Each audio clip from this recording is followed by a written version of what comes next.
आता बिगर सर्कल मध्ये काय आहे, segment OM is perpendicular to chord AB. हे काय आपण कन्स्ट्रक्शन केलेलं आहे. and O is center of circle. Center of circle. मग इथं आपण डायरेक्ट लिहू and perpendicular. आता प्रॉपर्टी तर लिहिली चालेल. and perpendicular drawn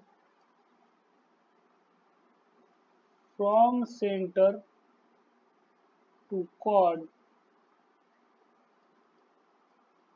bisects the chord.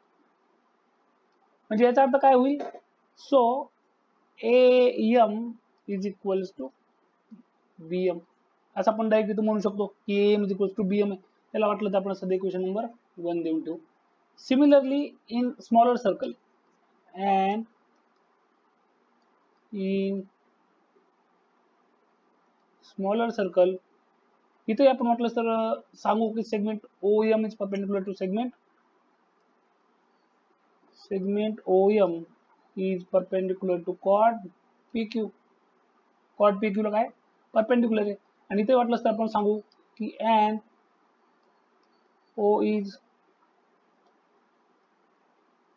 Centre of circle.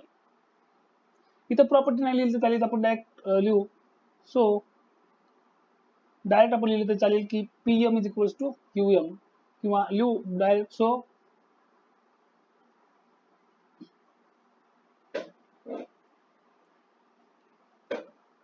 and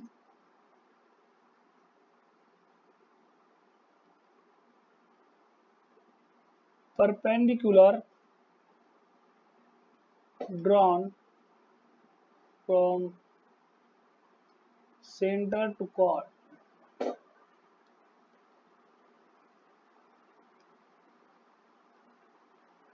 bisects the chord.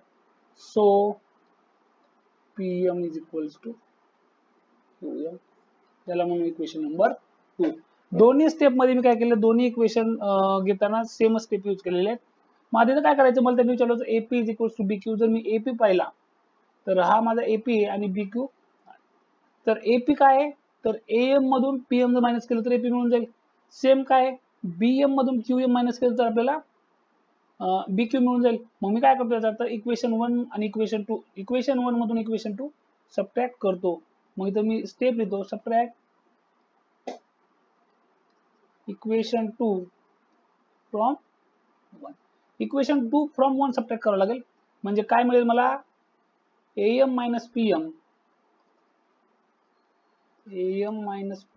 Is equals to BM minus QM.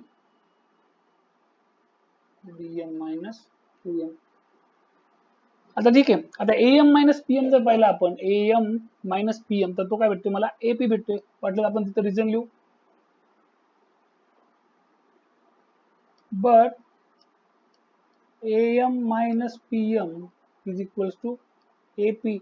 याचं reason काय आहे, point P lies between A and M, and BM minus QM is equals to BQ.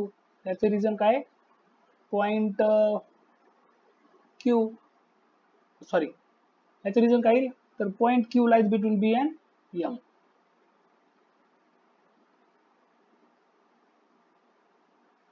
Okay, झालं. मग याच्यावर मी काय करतो, so we get AP is equals to BQ